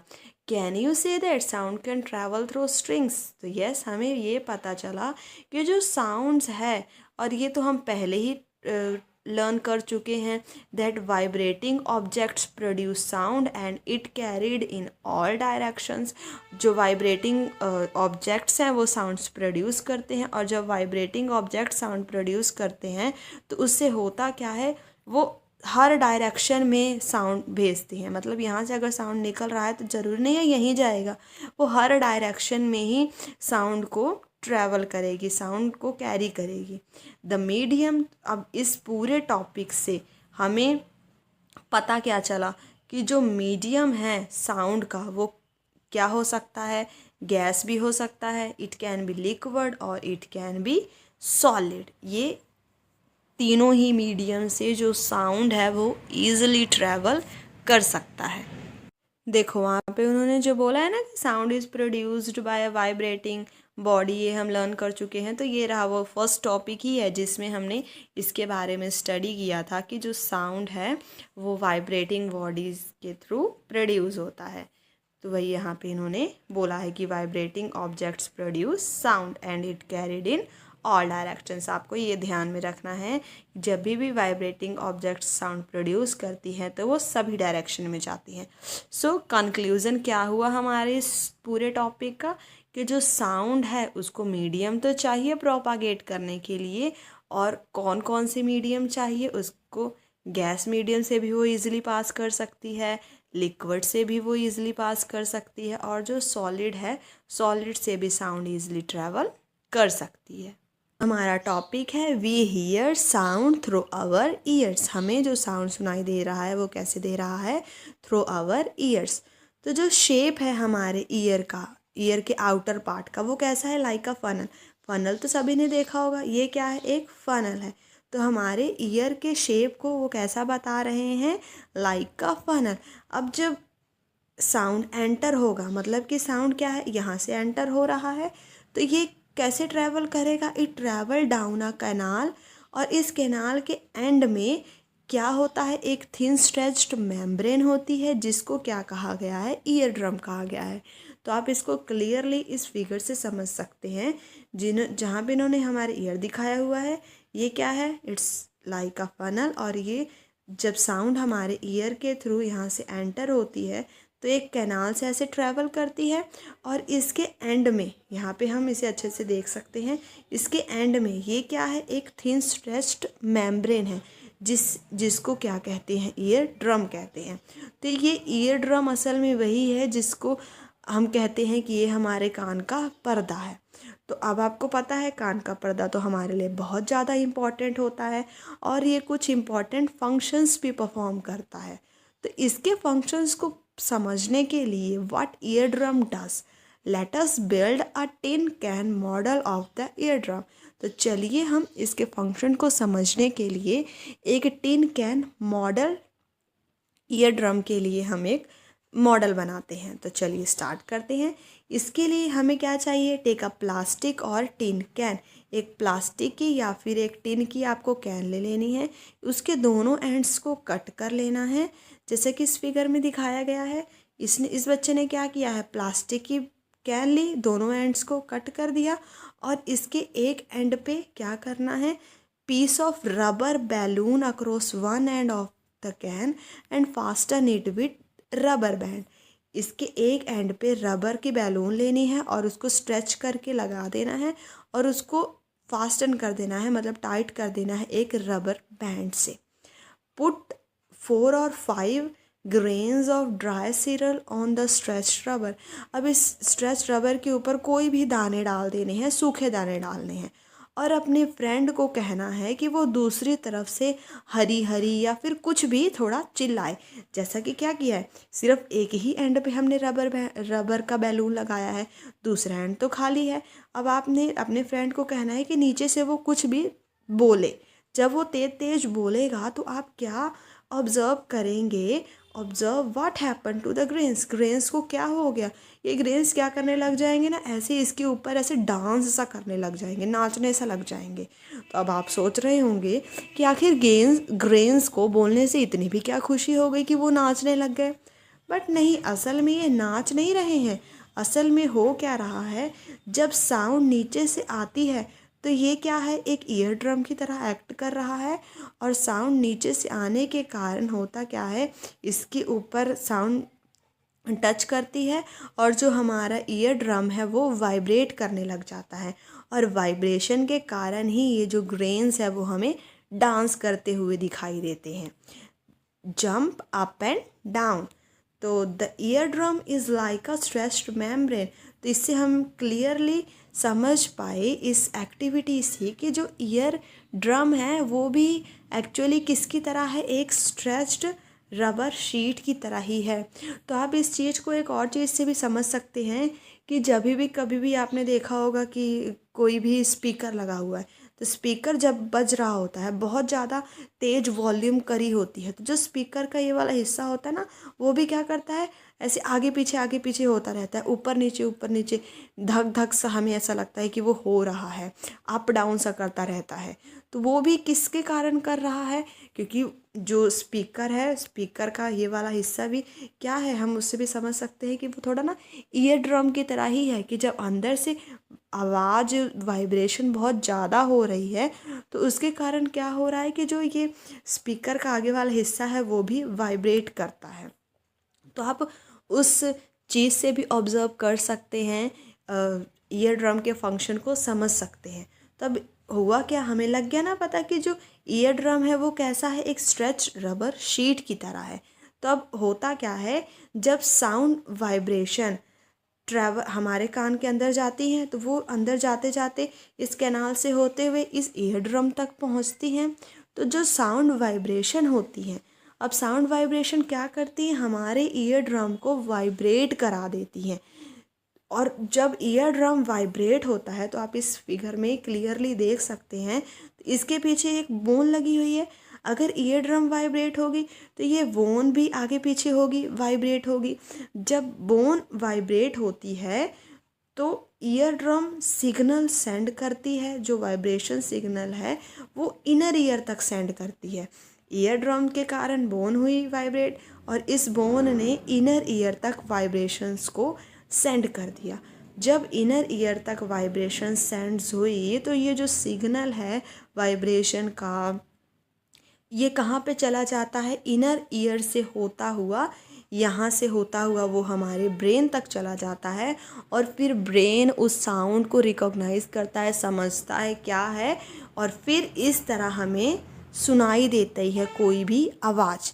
तो आप सोच रहे होंगे कि ये तो कितना ऐसा लंबा प्रोसीजर लग रहा है, बट ये बहुत ही फास्ट होने वाला प्रोसीजर है, इसीलिए तो हमें बहुत जल्दी सुनाई दे जाता है। तो अब इसमें अगर मैं कंक्लूड करूँ तो हुआ क्या, साउंड हमारे ईयर से अंदर गया, कैनाल से होता हुआ यहाँ ईयर ड्रम तक पहुँचा। अब साउंड की वाइब्रेशन ने ईयर ड्रम को वाइब्रेट कराया, जिसके कारण ये बोन वाइब्रेट हुई। बोन वाइब्रेट होने से इनर ईयर तक सिग्नल गया, और सिग्नल इनर ईयर से होता हुआ यहाँ से हमारे ब्रेन तक गया, जिसके कारण हमें सुनाई दिया। तो आई होप अब आपको ये क्लियर हो गया होगा कि हमें सुनाई कैसे देता है, और जो हमारा ह्यूमन ईयर है वो वर्क कैसे करता है। अब यहाँ पे हमें क्या एक समझा रही है ये, कि we must never put a sharp pointed or hard thing into our ear, कि हमें अपने ईयर में कभी भी कोई भी शार्प या फिर पॉइंटेड या हार्ड थिंग्स अपने ईयर में नहीं डालनी चाहिए। क्यों? Because it can damage the ear drum. और हमने अभी पूरा देख ही लिया कि ईयर ड्रम को ये चीज़ डैमेज कर सकती है, और अगर ईयर ड्रम डैमेज हो गई तो ये तो पूरा हमारी हियरिंग को मतलब हमें सुनने में बहुत ही ज़्यादा मुश्किल हो जाएगी। बिकॉज अगर ईयर ड्रम पूरी हमारी डैमेज हो गई तो ना तो जो सिग्नल, जो साउंड की वाइब्रेशन हमारे कानों तक अंदर जाके इस ईयर ड्रम को वाइब्रेट कर पाएगी, और ना ही ईयर ड्रम वाइब्रेट होगा, वो सिग्नल इनर ईयर तक ना तो जा पाएगा और ना ही हमारे ब्रेन तक जाएगा। और फिर अगर ऐसा ये सब कुछ होगा ही नहीं तो हमें सुनाई भी नहीं देगा। तो अब आपको समझ में आ गया होगा ना कि आप कभी भी ये सारी चीज़ें अपने ईयर में नहीं डालेंगे और अपने ईयर ड्रम को डैमेज होने से बचाएंगे। Amplitude, time period and frequency of a vibration. We have learned that to and fro motion of an object is known as vibration and this motion is also called oscillatory motion। तो अब यहाँ से क्या हमें पता चला, ये तो हमने इसी चैप्टर में स्टडी किया है कि जो टू एंड फ्रो मोशन होता है वही क्या होता है, वाइब्रेशन होता है, और उसी मोशन को ऑसिलेटरी मोशन भी कहा जाता है। तो यहाँ से आपको डायरेक्ट क्वेश्चन पूछा जा सकता है कि what is oscillatory motion. The to and fro motion of an object is known as oscillatory motion. You have already learned in earlier classes about the oscillatory motion and its time period. अब हम पिछली classes में 7th class में जिसकी सारी videos हमने cover करी हैं, सारे चैप्टर्स हमने कवर करे हुए हैं, उसमें भी हमने देखा था कि व्हाट इज़ ऑसिलेटरी मोशन, और हमने उसके टाइम पीरियड के बारे में भी स्टडी किया था। और टाइम पीरियड असल में होता क्या है कि एक ऑसिलेशन को कंप्लीट करने में लगा गया टाइम, कि कितना टाइम लगा उसे एक ऑसिलेशन कंप्लीट करने में, वही उसका क्या होता है, टाइम पीरियड होता है। अब व्हाट इज़ फ्रीक्वेंसी, फ्रीक्वेंसी क्या होती है, द नंबर ऑफ ऑसिलेशंस पर second is called frequency of oscillations. अब देखिए यहाँ पे क्या है कि जैसे एक सेकेंड में जितनी vibrations, the number of oscillations मतलब कि जितनी ऑसिलेशन एक सेकंड में होंगी वही क्या होगी, उसी को ही हम क्या कहेंगे, फ्रीक्वेंसी कहेंगे उस ऑसिलेशन की। जैसे कि अगर हम मान लें कि एक सेकंड में एक ऑसिलेशन हो रही है, इसकी फ्रीक्वेंसी क्या हो जाएगी, 1 हर्ट्ज़। अब आप कहेंगे हर्ट्ज़ क्या है, ये जो हर्ट्ज़ है ये क्या होती है, फ्रीक्वेंसी की यूनिट होती है। उस frequency is expressed in hertz, और इसका सिंबल क्या होता है, HZ। जैसे कि आगे उन्होंने बोला है कि अगर एक सेकंड में कोई ऑब्जेक्ट 20 टाइम्स ऑसिलेट कर रहा है तो उसकी फ्रीक्वेंसी क्या हो जाएगी, 20 हर्ट्ज़ हो जाएगी। I hope it is now clear to all of you. You can recognise many familiar sounds without seeing the object अब प्रोड्यूसिंग दैम। अब जैसे कि आप सोचिए कोई भी पेन जैसे ज़मीन पे गिरता है तो आपको लग जाता है पता कि हाँ ये पेन की ही आवाज़ होगी। या फिर कभी ध्यान दीजिए रसोई में क्या होता है कि अगर कोई भी थाली गिरी, चाहे आपसे ही गिर गई, तो फिर आपकी मम्मी को पता लग जाता है ना कि रसोई में कैसे ये थाली गिरी है, कैसे ये कटोरी गिरी है, या फिर कैसे कोई स्पून, चम्मच गिरा हुआ है। तो वही उन्होंने बोला है कि हम कई साउंड्स ना ऐसे फेमिलियर हैं कि हम ऑब्जेक्ट को देखे बिना ही बता देते हैं कि ये किस ऑब्जेक्ट से प्रोड्यूस हुआ है। But how is it possible, ये आखिर पॉसिबल क्या है, हमें पता कैसे चल जाता है कि डिफरेंट ऑब्जेक्ट्स आखिर ये जो डिफरेंट साउंड है वो प्रोड्यूस कैसे करते हैं, क्या चीज़ है जिसके कारण जो ऑब्जेक्ट्स हैं must be different to enable you to recognise them. मतलब कि ऑब्जेक्ट्स डिफरेंट साउंड प्रोड्यूस करते हैं और उन्हीं डिफरेंट साउंड्स को हम रिकॉग्नाइज कर देते हैं। Have you ever thought what factor make them different, क्या आपने कभी सोचा है कौन से फैक्टर इन्हें डिफरेंट करते हैं? तो आंसर होगा आपका amplitude and frequency are two important properties of any sound through which we can differentiate sound, जिसके बेसिस पे हम साउंड को डिफ्रेंशिएट कर देते हैं डिफरेंट ऑब्जेक्ट्स में, क्योंकि डिफरेंट डिफरेंट ऑब्जेक्ट्स की जो एम्पलीट्यूड, जो फ्रीक्वेंसी वो डिफरेंट होता है। इसी के कारण हम उसके साउंड को डिफ्रेंशिएट कर पाते हैं। अब देखिए, फ्रीक्वेंसी तो हमने यहाँ पे समझ ली कि 1 सेकंड में कितनी ऑसिलेशन हो रही है, उसको हम फ्रीक्वेंसी कहेंगे। अब एम्पलीट्यूड को समझने के लिए हम इस एक्टिविटी को करते हैं, जिसमें हमें करना क्या है, एक मेटालिक टम्बलर लेना है और एक स्पून से इसको जेंटली हिट कर देना है, इसके ब्रिम के ऊपर इसको जेंटली हिट कर देना है। अब हम इसके साउंड को देखेंगे। जब हमने आराम से इसको हिट किया, जब हमने आराम से इस टम्बलर को हिट किया तब, और जब हमने तेज से इस पे स्पून को मार के हिट किया तब, दोनों के साउंड में डिफरेंस होगा। जब हमने आराम से हिट किया तब इसका साउंड थोड़ा स्लो होगा, बट जब हमने स्पून से इसको तेज हिट किया तो इसका साउंड थोड़ा लाउड होगा, मतलब कि थोड़ी ज़्यादा आवाज़ हमें सुनाई देगी।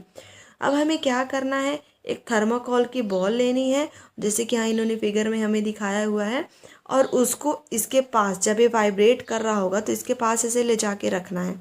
अब हम देखेंगे क्या, जब धीमे से हिट किया था तब जो ये थर्माकोल की बॉल है ना, थोड़ी सी दूर ऐसे जाएगी, बट जब हमने इसको तेज़ से हिट किया तब इस थर्माकोल की बॉल है ना, थोड़ी ज़्यादा दूर जाएगी।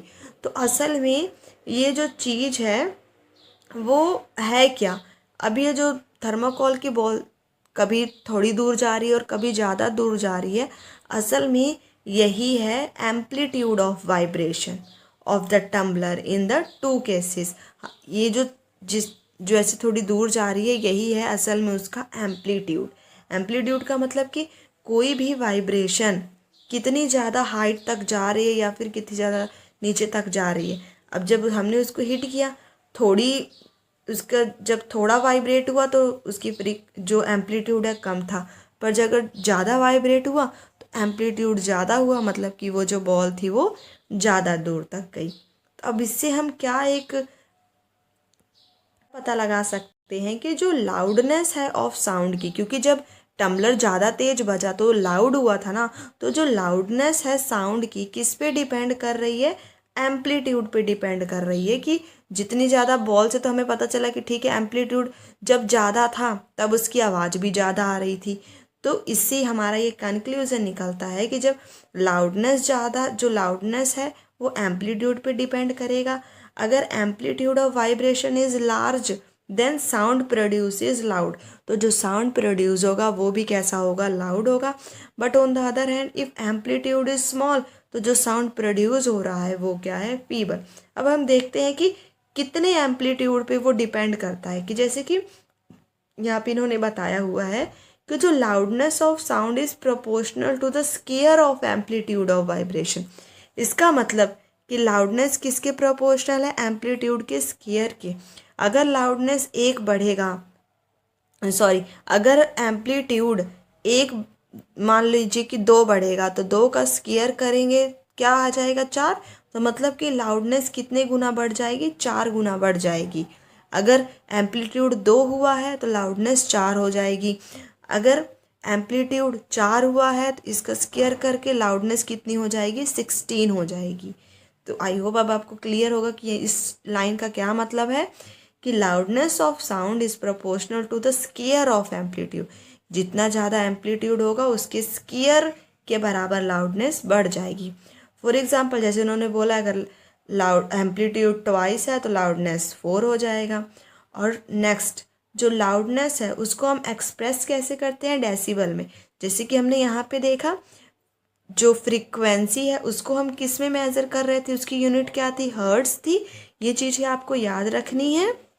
और जो लाउडनेस है उसका यूनिट क्या है, डेसिबल है। अब जैसे यहाँ पे कुछ टेबल दिए हुए हैं, ये एक इन्होंने निकाला हुआ है कि जो नॉर्मल ब्रीदिंग है उसका लाउडनेस कितनी होती है, 10 डेसिबल। और जब हम क्लास में बैठ के कहते हैं ना चुपचाप धीमे धीमे चलो बातें कर लेते हैं, तो वो जो सॉफ्ट विस्पर होता है उसकी लाउडनेस कितनी होती है, 30 डेसिबल। जो अब हम नॉर्मल कन्वर्सेशन करते हैं 60 डेसिबल पे, और जो बिज़ी ट्रैफिक होता है 70 डेसिबल, और जो फैक्ट्रियों से आवाज़ निकलती है वो कितनी होती है, 80 डेसिबल की होती है। और above 80 decibel the noise become physically painful. अब यहाँ पे इन्होंने बोला है कि 80 डेसिबल से जो ऊपर का साउंड होता है वो फिजिकली हमारी हेल्थ के लिए अच्छा नहीं होता है। अब यहाँ पे इन्होंने जो टेबल बना के दिया है, अभी पर्सन टू पर्सन ना वेरी कर सकता है। जैसे कि किसी को तेज बोलने की आदत होती है तो उसकी नॉर्मल कॉन्वर्सेशन 60 डेसिबल नहीं रहेगी, उससे थोड़ी बढ़ जाएगी। ये जस्ट एक रफली सा इन्होंने आइडिया दे के हमें टेबल बना के दिखाया है, जिससे आप थोड़ा आइडिया लगा सकें कि जो लाउडनेस है हमारे नॉर्मल ब्रीथिंग या फिर ये सब आखिर हम मेज़र तो करते हैं और इसका जो नॉर्मल रेंज होती है वो इतनी होती है।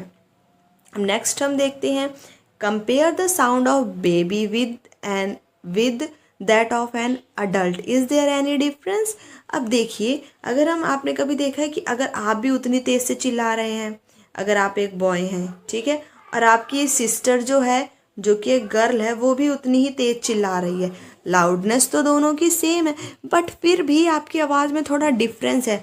आपकी आवाज़ थोड़ी सी भारी होती है और जो लड़कियां होती हैं उनकी आवाज़ थोड़ी सी हल्की होगी, थोड़ी सी पतली होगी। तो फिर ये जो डिफरेंस है दोनों के लाउडनेस सेम होने के कारण, इनमें जो फिर भी एक डिफरेंस है, तो इस डिफरेंस का भी तो कोई कारण है। तो इसका कारण आखिर क्या है? Let us see how. अब यहाँ पे बूझो भी एक क्वेश्चन पूछ रहा है कि उसने भी यही सोचा है कि क्यों उसकी वॉइस उसकी टीचर से डिफरेंट है, क्योंकि बूझो तो एक बच्चा है और टीचर तो एक बड़ा है, चाहे औरत हो या फिर आदमी हो, तो उसकी वॉइस में आखिर ये जो डिफरेंस है ये आती क्यों है? तो इसका कारण क्या है? Pitch of sound. जो frequency determines the pitch of sound, और इसी पिच के कारण, अब हम फ्रीक्वेंसी भी पढ़ चुके हैं, और जो फ्रीक्वेंसी है उससे और ये जो पिच है उससे, मेनली तो पिच के कारण ही किसी भी बॉय एंड गर्ल या फिर मैन एंड वुमेन के साउंड का जो डिफरेंस होता है वो आता है। अब ये जो पिच है ये भी असल में फ्रीक्वेंसी पे ही डिपेंड करती है। देखते हैं कैसे। If the frequency of vibration is higher we can say that the sound is shrill and of higher pitch. Shrill का मतलब कि थोड़ी सी पतला होगा। अगर फ्रीक्वेंसी ज़्यादा है तो साउंड थोड़ी क्या होगी? पतली होगी, श्रिल होगी, उसका पिच हायर होगा और साउंड श्रिल होगा। अगर frequency of vibration is lower है then sound has a lower pitch, तब जो साउंड होगा उसकी पिच क्या होगी? लोअर होगी। अब ये जो चीज़ यहाँ पे इन्होंने बोली है ना, इसको हम एक एग्जाम्पल से समझते हैं जो इन्होंने यहाँ नीचे दे रखा है। जैसे कि यहाँ पे क्या दिखाया है, आप मान लीजिए कि ये क्या है, चलो मैं खुद ही बना देती हूँ, कि ये 1 सेकंड की फ्रीक्वेंसी है, और सिमिलरली जब हमने विसल बजाया तो उसकी 1 सेकंड की फ्रीक्वेंसी ये रही। अब यहाँ पे हम रफली सा आइडिया लगा सकते हैं कि इसकी जो फ्रीक्वेंसी क्या है, 1 वाइब्रेशन 2 वाइब्रेशन। मान लेते हैं कि इसकी फ्रीक्वेंसी कितनी है? 2 हर्ट्ज़ है। दोनों का ही टाइम क्या है? 1 सेकंड ही है। और इसकी फ्रीक्वेंसी क्या है? 1 हो गई, फिर 2, फिर 3, मतलब इसकी मान लीजिए चलो 3 हर्ट्ज़ है। और ये वाली जो फ्रीक्वेंसी है ये किसकी है? ड्रम की है। और ये जो है ये है विसल की। तो इससे हम क्या देख सकते हैं कि 1 ही सेकंड में दोनों का एम्पलीट्यूड भी सेम है, पर इसकी जो फ्रीक्वेंसी है वो कम है और इसकी जो फ्रीक्वेंसी है वो ज़्यादा है। तो इससे अब होगा क्या? जिसकी फ्रीक्वेंसी कम है उसकी जो पिच होगी वो भी क्या होगी? कम होगी। मतलब कि उसका जो उसका साउंड होगा वो थोड़ा भारी होगा, और जिसकी फ्रीक्वेंसी ज़्यादा है उसकी जो पिच है वो भी ज़्यादा होगी। मतलब कि उसका जो साउंड है वो थोड़ा श्रिल होगा, थोड़ा सा पतला होगा। वही यहाँ पे इन्होंने लिख रखा है, if the frequency of vibration is lower, तो जो साउंड है उसकी पिच लोअर होगी, मतलब कि वो थोड़ा भारी होगा। But if the frequency of vibration is higher, तो जो साउंड है वो थोड़ा श्रिल होगा। जैसे कि यहाँ पे ड्रम में भी हुआ, ड्रम प्रोड्यूस लोअर फ्रीक्वेंसी, अभी हमने देखा लोअर फ्रीक्वेंसी प्रोड्यूस की, therefore it produce low pitched sound, इसीलिए ड्रम का लो पिच्ड साउंड है। But on the other hand जो विसल है उसकी हाई फ्रीक्वेंसी थी, इसीलिए वो एक हाई पिच की साउंड प्रोड्यूस करता है। अब इसी को एक और एग्जांपल से हम समझ सकते हैं कि जो बर्ड्स होते हैं वो भी हाई पिच साउंड प्रोड्यूस करते हैं, और जो लायन है वो लो पिच साउंड प्रोड्यूस करता है। बट हमें पता है लायन का जो वॉइस है वो लाउड होती है, बट जो बर्ड का वॉइस होती है वो फीबल होती है, क्योंकि हाई पिच वाले जो साउंड है उसकी फ्रीक्वेंसी तो हाई थी, बट उसकी जो लाउडनेस है वो कम थी। क्योंकि लाउडनेस, अब जब फ्रीक्वेंसी हाई है तो उसकी जो आवाज़ है वो क्या होगी, थोड़ी पतली होगी। पिच का मतलब तो यही है ना कि उसकी आवाज़ थोड़ी पतली होगी, मतलब कि उसकी जो लाउडनेस है वो थोड़ी कम होगी। और जब फ्रीक्वेंसी लो है, जैसे कि लायन के रोर में थी, फ्रीक्वेंसी लो है और पिच भी लो है। जब फ्रीक्वेंसी और पिच दोनों ही लो हैं तो उससे होगा क्या, अब जब पिच लो है तो उसकी जो लाउडनेस है, उसकी आवाज़ में जो भारीपन है वो क्या है, ज़्यादा है। इसी के कारण जो लायन का रोर है वो हमें ज़्यादा ऊंची सुनाई देता है। Every day you here the voice of children and adult, इसमें भी यही डिफरेंस है। उनकी वॉइस में भी डिफरेंस क्यों आता है, क्योंकि जब पिच ज़्यादा होगी, बस आपने यही ध्यान रखना है कि जब भी पिच ज़्यादा होगी तो उसकी जो आवाज़ है वो थोड़ी पतली होगी, और जब आवाज़ पतली होगी तो लाउडनेस तो उसकी कम होगी, मतलब हमें उसकी लाउडनेस थोड़ी कम जनाई देगी। तो मेनली जो डिफरेंस है मैन और वोमेन या फिर बॉय और गर्ल के बीच में आवाज़ का पतलापन और भारीपन का, वो बस क्यों होता है, ड्यू टू पिच। अब यही कारण है। अब साइंटिफिक रीज़न देखिए क्या है कि usually the voice of women has higher frequency, जो वोमेन की वॉइस है वो हायर फ्रिक्वेंसी की होती है, इसीलिए जो वोमेन की वॉइस होती है उसकी पिच ज़्यादा होती है, और पिच ज़्यादा होने के कारण उसकी वॉइस थोड़ी सी श्रिल रहती है, जिसके कारण वोमेन्स हो गई या फिर गर्ल हो गई, उनकी वॉइस हमें थोड़ी सी पतली सुनाई देती है, जिसे कहते हैं ना गर्ल्स की वॉइस थोड़ी सी हमें मीठी सुनाई देती है। ठीक है। Audible and inaudible sounds, we know that we need a vibrating body for the production of sounds. अब ये सब तो हम कितनी बारी पढ़ चुके हैं कि साउंड को प्रोड्यूस करने के लिए एक वाइब्रेटिंग बॉडी तो हमें चाहिए जिससे साउंड प्रोड्यूस हो रहा होता है। तो can we hear the sound of all vibrating bodies, तो यहाँ पे उन्होंने बोला है कि क्या अगर कोई भी वाइब्रेटिंग बॉडी है, अगर वो वाइब्रेट कर रही है तो क्या उससे हमें साउंड सुनाई दे, ये ज़रूरी ही है। तो ऐसा ज़रूरी तो नहीं है, क्योंकि कई बारी आपने भी ध्यान दिया होगा, अगर ग्लास है, ग्लास को हमने हिट किया है बहुत ज़ोर से, तो थोड़ी देर तक तो वो वाइब्रेट करता है और उससे साउंड भी हमें सुनाई देता है, बट आफ्टर सम इंटरवल जो इसका साउंड है वो ना गायब हो जाता है, जस्ट वो वाइब्रेट ही करता रहता है, फिर हमें उसका साउंड नहीं सुनाई देता है। तो ऐसा आखिर होता क्यों है? The fact is that sound of frequency less than 20 vibration per second can not be detected by the human ear. अब अगर आपने प्रीवियस वीडियो देखी होगी तो आपको ये पता होगा कि यहाँ पे 20 हर्ट्स का मतलब क्या है।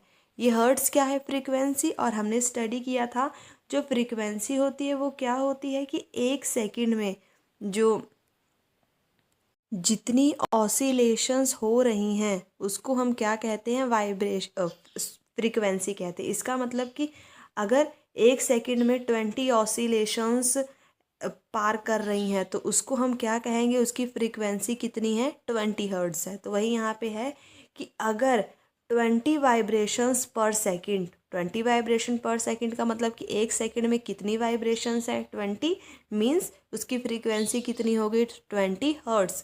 मतलब कि अगर फ्रीक्वेंसी 20 हर्ट्ज़ से कम है, लेस देन 20 हर्ट्ज़, तो फिर वो हमारे ईयर्स को सुनाई नहीं देगी।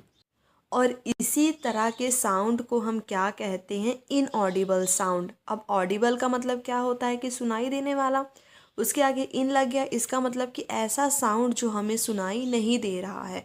और वो कितने, उसकी जो रेंज होती है वो कितनी होनी चाहिए? 20 हर्ट्ज़ से कम।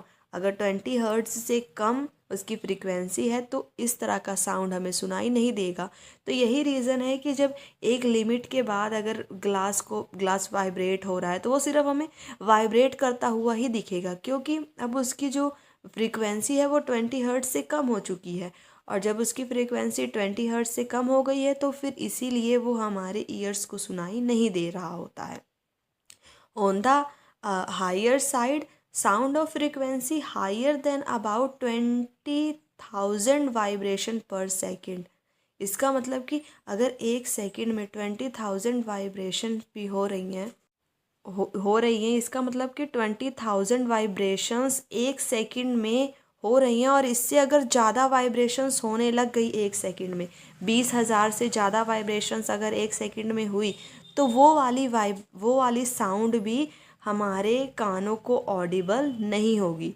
सो इससे हम क्या आइडिया लगा सकते हैं कि 20 हर्ट्ज से कम और 20K मीन्स 20,000 से 20,000 हर्ट्ज से ज़्यादा, तो इससे कम नहीं सुनाई देगा और इससे ज़्यादा नहीं सुनाई देगा। तो मतलब कि हमारे कानों की ऑडिबल क्या होगा, इसके बीच का ही साउंड। तो वही इन्होंने नेक्स्ट बोला हुआ है, thus for our human ear the range of audible frequency is रफली फ्रॉम 20 to 20,000 हर्ट्स। मतलब कि क्या उसकी रेंज हो गई हमारे कानों के लिए। ये आपसे डायरेक्ट क्वेश्चन पूछा जा सकता है कि ह्यूमन ईयर्स के लिए जो ऑडिबल रेंज है वो कितनी है, 20 से 20,000 हर्ट्स। ये क्या है, ह्यूमन ईयर की ऑडिबल रेंज है। Some animals can hear sounds of frequency higher than 20,000 hertz. मतलब कि अब कुछ एनिमल्स ऐसे भी होते हैं जो इससे ज़्यादा भी सुन सकते हैं। मतलब कि जो हमारे ईयर्स को सुनाई नहीं देगा बट उन एनिमल्स को सुनाई दे जाएगा। जैसे कि उनमें से एक डॉग्स भी हैं। डॉग हैव दिस एबिलिटी, इसीलिए जो पुलिस होते हैं वो हायर फ्रीक्वेंसी विसल्स यूज़ करते हैं जो डॉग्स को सुनाई दे जाए। मीन्स कि उसकी फ्रीक्वेंसी 20,000 हर्ट्ज से ज़्यादा होती होगी और पर ह्यूमंस को नहीं सुनाई देती, तो वो इस तरह की विसल्स का यूज़ करते हैं। The ultrasound equipments familiar to us for investigating and tracking many medical problems. मतलब कि हम ऐसे इक्विपमेंट्स को जानते हैं, ऐसे अल्ट्रासाउंड मतलब कि उनकी जो रेंज है वो 20,000 हर्ट्ज से ज़्यादा है। ऐसे अल्ट्रासाउंड इक्विपमेंट्स से हम फेमिलियर हैं। क्यों? ताकि हम जो मेडिकल प्रॉब्लम्स हैं उसको इन्वेस्टिगेट कर सके, उसको ट्रैक कर सके इन अल्ट्रासाउंड इक्विपमेंट्स का यूज़ करके। और ये किस फ्रिक्वेंसी पे वर्क करती हैं, 20,000 हर्ट्ज से ऊपर की फ्रीक्वेंसी पे। अब ये तो हम जान ही चुके हैं, क्योंकि अल्ट्रासाउंड है मतलब कि हमारे कानों को सुनाई नहीं दे रही है, तो अल्ट्रा मतलब कि ज़्यादा, तो 20,000 हर्ट्ज से ज़्यादा वाली फ्रीक्वेंसी पे ये इक्विपमेंट्स वर्क करते हैं।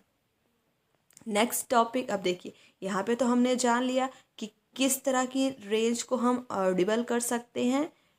20 to 20K हर्ट्स तक की रेंज हमारे ईयर्स के लिए ऑडिबल है। और इनऑडिबल क्या है, 20 हर्ट्ज से छोटी वाली भी हम नहीं सुन सकते और 20K हर्ट्ज से ज़्यादा वाली भी हमारे कानों के लिए इनऑडिबल ही है।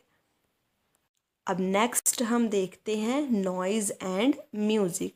We hear different types of sound around us. हम अपने आसपास बहुत तरह के साउंड्स को सुनते हैं। क्या सारे के सारे साउंड ऑलवेज प्लीजिंग, मतलब कि हमेशा हमें खुशी देने वाले ही होते हैं? Does a sound sometimes cause discomfort to you. क्या कुछ साउंड ऐसे होते हैं जो आपको डिस्कम्फर्ट में डाल देते हैं? Some sounds are pleasant to ear where some are not. अब देखिए ये तो हमें पता है कि कुछ साउंड्स तो हमें सुनने में अच्छे लगते हैं बट कुछ साउंड्स हमें अच्छे नहीं लगते हैं, they are not pleasant to our ear. जैसे कि suppose construction work is going on your neighbourhood. मतलब कि आपके घर के बगल में, आपके पड़ोस में कोई कंस्ट्रक्शन हो रही है, किसी का घर बन रहा है, तो क्या उस कंस्ट्रक्शन साइट से जो भी साउंड आ रहा है वो आपको अच्छा लग रहा है सुनने में? Do you enjoy the sound producing by horns और बसेज एंड ट्रक्स। क्या जो बसेज और ट्रक्स इन सब के हॉर्न्स से साउंड प्रोड्यूस होता है, क्या आप उस साउंड को इंजॉय करते हैं? तो आपका जवाब तो डायरेक्ट ही होगा, नो, आप इस साउंड को तो बिल्कुल भी इंजॉय नहीं कर सकते। तो such unpleasant sound are called noise. तो ये पे आप क्या बन जाएगा, आपका एक क्वेश्चन बन जाएगा कि व्हाट इज़ नॉइज़। जो अनप्लेजेंट साउंड है which are produced by horns of buses, construction work going on your neighbourhood are called noise, उसे हम क्या कहते हैं, नॉइज़ कहते हैं। अब जैसे कि क्लासरूम में भी देख लीजिए, अगर सारे स्टूडेंट्स एक ही बार में बोलने लग जाते हैं तो वो भी कैसा साउंड प्रोड्यूस करते हैं, वो भी क्या होता है, नॉइज़ ही होता है। क्योंकि आपने सुना ही होगा अपने टीचर्स को बोलते हुए, क्या कहते हैं वो कि स्टॉप नॉइज़, मतलब नॉइज़ ना करो, ठीक है। तो वो भी एक तरह का क्या है, नॉइज़ी है। But on the other hand you enjoy sound from musical instruments, मतलब कि अगर कोई भी म्यूज़िकल इंस्ट्रूमेंट्स बज रहा है, गिटार बज रहा है, तो आप उस तरह के साउंड्स को क्या कर रहे होते हैं, इन्जॉय कर रहे होते हैं। The musical sound is one which is pleasing to our ear, और ये जो म्यूज़िकल साउंड है ये हमें सुनने में, हमारे कानों को सुनने में अच्छा लगता है। Sound produced by harmonium is a musical sound. अब हारमोनियम से जो साउंड प्रोड्यूस हो रहा है वो भी क्या है, एक म्यूज़िकल साउंड है। सितार से जो सितार की स्ट्रिंग से साउंड जो प्रोड्यूस हो रहा है वो भी म्यूज़िकल साउंड है। But if a musical sound become too loud would it remain melodious, melodious का मतलब क्या, अब भी ये हमें अच्छा लगेगा, तो आपका जवाब होगा नो। मतलब कि जिसको जैसे आपने देखा होगा कि जब बहुत ज़्यादा डीजे बहुत ज़्यादा आवाज़ करने लग जाता है तो वो हमारे कानों को अच्छा नहीं लगता है। तो वी कैन से दैट कि अगर ये जो म्यूज़िकल साउंड की हम बात कर रहे हैं, अगर ये भी बहुत ज़्यादा लाउड हो जाए तो ये भी मेलोडियस नहीं रह जाता है। Noise pollution. अब आपको सभी को एयर पोल्यूशन के बारे में तो पता ही होगा। एयर पोल्यूशन आखिर होता क्या है, what is air pollution?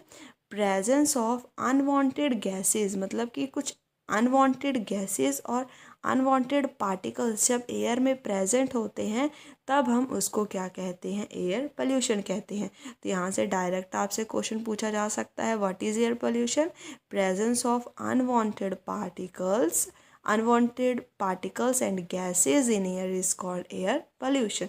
Similarly, the presence of excessive और unwanted sound, मतलब कि जैसे अब एयर में तो गैस और पार्टिकल्स होते हैं, उसी तरह अगर एयर में प्रेजेंस ऑफ मतलब इन्वायर में अगर एक्सेसिव और अनवांटेड साउंड प्रेजेंट होगा तब हम उसको क्या कहेंगे, नॉइज़ पॉल्यूशन कहेंगे। तब वो क्या हो जाएगा, नॉइज़ पॉल्यूशन हो जाएगा।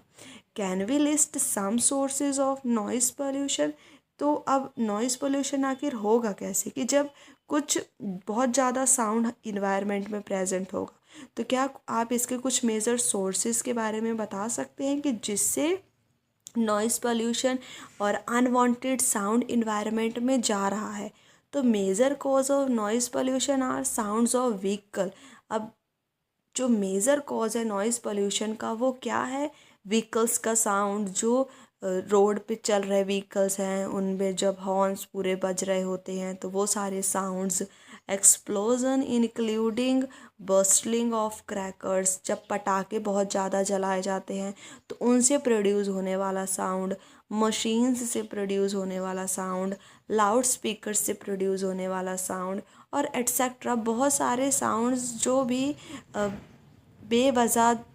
बेवजह इन्वायरमेंट में डाल दिए जाते हैं, वो सारे साउंड्स इस नॉइज़ पॉल्यूशन के कॉज में आ जाएंगे। Television, what source is in the home में लीड टू नॉइज़। अब होम में ऐसे कौन से सोर्स हैं जिससे नॉइज़ पॉल्यूशन हो सकता है? होम में क्या है, television and transistor radio at high volume, मतलब कि अगर हम टेलीविज़न या ट्रांजिस्टर रेडियो चला रहे हैं बहुत ज़्यादा हाई वॉल्यूम पे तो वो भी कॉज करता है साउंड पोल्यूशन को। Some kitchen appliances, desert cooler, air conditioner all contributes to air noise pollution. ये सारी चीज़ें किस में कंट्रीब्यूशन अपना डालती हैं, नॉइज़ पॉल्यूशन में डालती हैं। What are the harms of noise pollution? अब हमने यहाँ पे पूरा देखा कि आखिर नॉइज़ पॉल्यूशन होता क्या है। जब भी अनवांटेड साउंड इन्वायरमेंट में प्रेजेंट होता है तो इसको हम नॉइज़ पॉल्यूशन कहते हैं। इसके सारे कॉज हमने देख लिए, क्रैकर से, व्हीकल से, होम में टेलीविज़न से, एसी से, इन सभी से। अब व्हाट आर द हार्म्स? अब जो हम नॉइज़ पॉल्यूशन की बात कर रहे हैं तो आखिर इससे हार्म क्या है, इसका नुकसान क्या है? Do you know that presence of excessive noise in the surrounding may cause many health related problems? क्या आपको पता है कि अगर सराउंडिंग में बहुत ज़्यादा नॉइज़ प्रेजेंट होती है तो इससे क्या होता है, बहुत हेल्थ रिलेटेड प्रॉब्लम्स होती हैं, जैसे कि लैक ऑफ स्लीप, हम ज़्यादा सो नहीं पाते, हाइपर टेंशन मतलब कि हाई ब्लड प्रेशर हो जाता है, एनेक्सिटी, बहुत ज़्यादा टेंशन रहती है, and many more health disorder may be caused by noise pollution. और इसी तरह की बहुत सारी हेल्थ प्रॉब्लम्स नॉइज़ पोल्यूशन से होती हैं। A person who is exposed to a loud sound continuously may get a temporary or even permanent impairment of hearing. मतलब कि अगर कोई पर्सन है जो कंटिन्यूसली बहुत ज़्यादा लाउड साउंड में है, मतलब वो वहाँ पे रहता है अब किसी भी कारण से, तो उसको टेम्परेरी या फिर परमानेंट हियरिंग इम्पेयरमेंट हो सकती है, मतलब कि वो बहरा हो सकता है। अब नेक्स्ट हम देखते हैं measure to limit noise pollution. इसमें हम क्या करेंगे कि नॉइज़ पोल्यूशन को लिमिट में करने के लिए हम क्या क्या कर सकते हैं।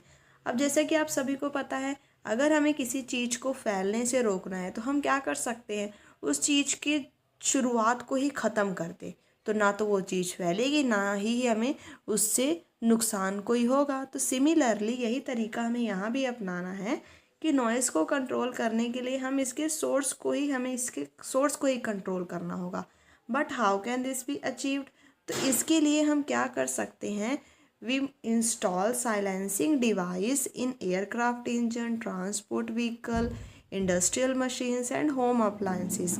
अब हमें क्या पता है कि ये सारे क्या हैं, सोर्स ऑफ नॉइज़ पोल्यूशन है। तो हम इसी सोर्स ऑफ नॉइज़ पोल्यूशन में ही हम क्या करेंगे, साइलेंसिंग डिवाइस जब हम इंस्टॉल कर देंगे तो इससे निकलने वाला जो साउंड था वो फिर प्रोड्यूस ही नहीं होगा। और अगर साउंड ही नहीं प्रोड्यूस होगा तो फिर कौन सा साउंड, अनवांटेड साउंड इन्वायरमेंट में जाएगा, और फिर ना तो कोई साउंड इन्वायरमेंट में जा पाएगा और ना ही इससे होने वाला पॉल्यूशन मीन्स नॉइज़ पॉल्यूशन हो पाएगा। तो इसका मतलब क्या किया हमने कि जो सोर्स था जहाँ से साउंड प्रोड्यूस हो रहा था, अनवांटेड साउंड जहाँ से प्रोड्यूस हो रहा था, हमने उसी को ख़त्म कर दिया। तो ये तो हो गया कि हमने इस से इन सभी सोर्स से प्रोड्यूस होने वाले नॉइज़ को ख़त्म किया। But how can the noise pollution be controlled in residential area? तो उसके लिए हम क्या कर सकते हैं, all noisy operations must be conducted away from any residential area. मतलब कि जो भी चीज़ें जिनसे नॉइज़ प्रोड्यूस हो रहा है, हमें उन सारी चीज़ों को रेजिडेंशियल एरिया से अवे उन्हें कंडक्ट कराना चाहिए। जैसे कि नॉइज़ प्रोड्यूसिंग इंडस्ट्रीज़, ये सभी इन रेजिडेंशियल एरिया से दूर सेटअप होने चाहिए, ताकि इस नॉइज़ प्रोड्यूसिंग इंडस्ट्री से होने वाला जो भी नॉइज़ है उससे अगर यहाँ पे कोई भी घर में रह रहे लोग हैं तो उनकी हेल्थ के ऊपर कोई भी इफ़ेक्ट ना पड़ पाए। तो इस चीज़ के लिए हमें क्या करना चाहिए, जो इस तरह की इंडस्ट्रीज़ होती हैं उन्हें रेजिडेंशियल एरिया से दूर सेटअप करना चाहिए। Use of automobile horns should be minimise, मतलब कि जो भी हम हॉर्न यूज़ करते हैं वो थोड़े मिनिमाइज्ड होने चाहिए। TV and music system should be run at low volumes, जब भी हम घर में टीवी देख रहे हों या फिर म्यूज़िक चला रहे हों तो इनका वॉल्यूम जो है वो भी लो होना चाहिए। Trees must be planted along the roads and around buildings to cut down on the sound reaching the resident. अब देखिए, अभी आप यहाँ पे सोच रहे होंगे कि यहाँ पे पेड़ लगाने से भला साउंड कैसे कम होगा। तो देखिए, अगर पेड़ लगा होगा तो यहाँ से प्रोड्यूस होने वाला जो भी साउंड है डीजे का, वो क्या है, इस ट्री के द्वारा ऑब्जर्व कर लिया जाएगा और उसको रेजिडेंशियल एरिया में जो बहुत ज़्यादा साउंड प्रोड्यूस हो के दूसरे लोगों के पास जा रहा है उसको ये कट डाउन कर देगा। वही यहाँ पे इन्होंने बोला है कि अगर हम ट्रीज़ को प्लांट करेंगे बिल्डिंग्स के अराउंड, रोड्स के अराउंड, तो इससे क्या होगा, जो भी साउंड प्रोड्यूस हो रहा है, जो भी साउंड रेजिडेंट एरिया में रीच कर रहा है उसको ये कट डाउन कर देगा, मतलब कि उसके इफ़ेक्ट को कम कर देगा, दस reducing the harmful effect of noise pollution. और अगर ज़्यादा साउंड ये पेड़ ऑब्जर्व कर लेंगे तो इससे मतलब जो नॉइज़ पोल्यूशन से होने वाले हार्मफुल इफ़ेक्ट हैं उसको कम किया जा सकता है। तो आप यहाँ पे देख सकते हैं कि पेड़ आखिर हमारी ज़िंदगी के लिए कितने ज़्यादा इम्पॉर्टेंट है।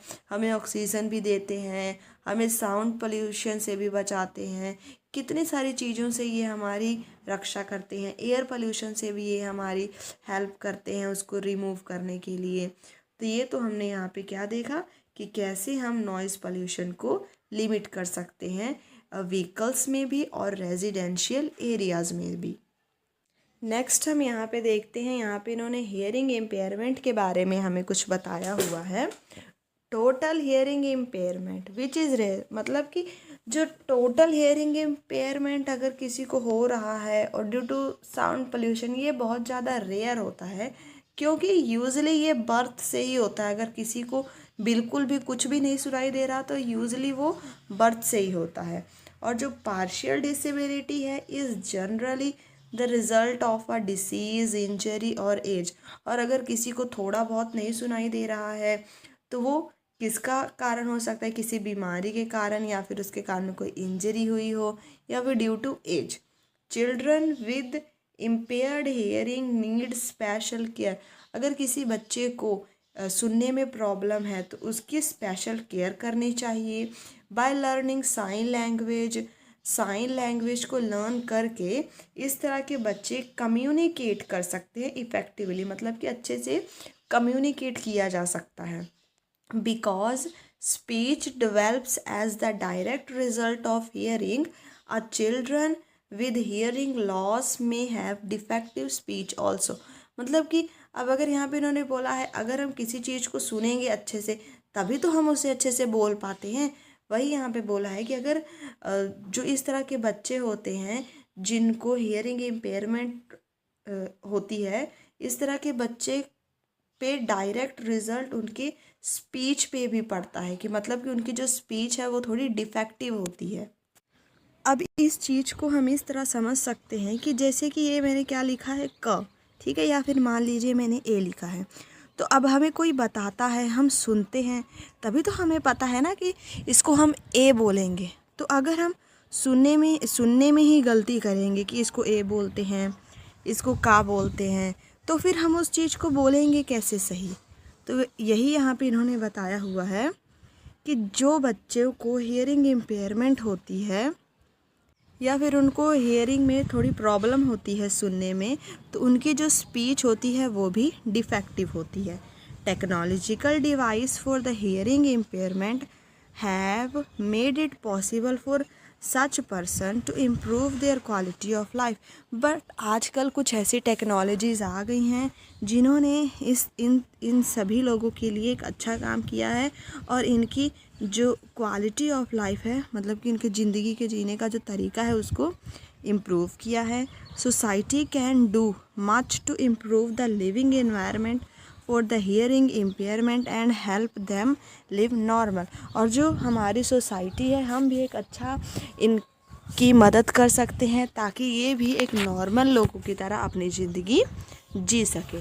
तो यहाँ पे हमारा ये जो पूरा चैप्टर है वो होता है फिनिश। तो चलिए हम एक क्विक रिकैप कर लेते हैं कि हमने इस पूरे चैप्टर में आखिर सीखा क्या है।